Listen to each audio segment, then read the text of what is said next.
ಎಲ್ಲರಿಗೂ ನಮಸ್ಕಾರ. ಇವತ್ತು ನಾನು ನಿಮಗೆ ಗೀ ರೈಸ್ ಹಾಗೂ ನಮಗೆ ನಾರ್ಮಲ್ ಅನ್ನ ಜೊತೆ ತಿನ್ನುವಂಥ ಒಂದು ವೆಜ್ ಕುರ್ಮಾ ರೆಸಿಪಿ ತೋರಿಸ್ತಾ ಇದ್ದೀನಿ. ಇವತ್ತಿನ ವಿಡಿಯೋ ನಿಮಗೆ ಇಷ್ಟವಾದಲ್ಲಿ ಫ್ರೆಂಡ್ಸ್ ಆ್ಯಂಡ್ ಫ್ಯಾಮಿಲಿಗೆ ಶೇರ್ ಮೂಲಕ ಸಪೋರ್ಟ್ ಮಾಡಿ. ಇಲ್ಲಿ ಎಣ್ಣೆ ಹಾಕ್ಕೊಂಡಿದ್ದೀನಿ, ಚಕ್ಕೆ, ಲವಂಗ, ಪಲಾವ್ ಎಲೆ ಹಾಕ್ಕೊಂಡಿದ್ದೀನಿ. ಅದನ್ನು ಸ್ವಲ್ಪ ಫ್ರೈ ಮಾಡ್ಕೊಳ್ಳಿ. ನಂತರ ಅದಕ್ಕೆ ಒಂದು ಕಟ್ ಮಾಡಿರೋಂಥ ನೀರುಳ್ಳಿನ ಹಾಕ್ಕೊಳ್ಳಿ. ನಂತರ ಅದಕ್ಕೆ ಸ್ವಲ್ಪ ಪುದೀನ ಅಥವಾ ಕೊತ್ತಂಬರಿ ಸೊಪ್ಪಿದ್ರೆ ಹಾಕ್ಕೊಂಡು ಸ್ವಲ್ಪ ಬಾಡಿಸ್ಕೊಳ್ಳಿ.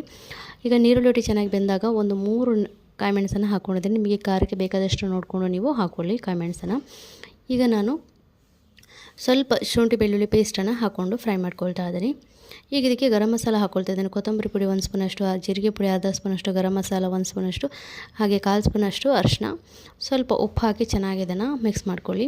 ಸೊ ಈಗ ಇದು 1 ಸ್ಪೂನ್ ತೆಗೆದಿರ್ತಾ ಇದ್ದೀನಲ್ಲ, ಇದನ್ನು ಪೇಸ್ಟ್ ಮಾಡಲಿಕ್ಕೆ 1 ಸ್ಪೂನ್ ತೆಗೆದು ಪೇಸ್ಟ್ ಮಾಡ್ತಾ ಇದ್ದೀನಿ. ನಂತರ ಇದು ನಿಮಗೆ ಇಷ್ಟ ಆಗಿರುವಂಥ ತರಕಾರಿಗಳನ್ನ ಹಾಕ್ಕೊಳ್ಳಿ. ಬೀನ್ಸು, ಕ್ಯಾರೆಟು, ಆಲೂಗೆಡ್ಡೆ ಹಾಕ್ಕೊಂಡಿದ್ದೀನಿ. ನಂತರ ಇದಕ್ಕೆ ಒಂದು ಅರ್ಧ ಟೊಮೆಟೊನ ಹಾಕ್ಕೊಂಡು ಚೆನ್ನಾಗಿ ಫ್ರೈ ಮಾಡಿ ಇಡ್ತಾ ಇದ್ದೀನಿ ನೋಡಿ. ಹಾಗೆಯೇ ನಾನು ಫ್ರೈ ಮಾಡುವಾಗ ಸ್ವಲ್ಪ ಉಪ್ಪನ್ನು ಕೂಡ ಸೇರಿಸ್ಕೊಂಡಿದ್ದೀನಿ.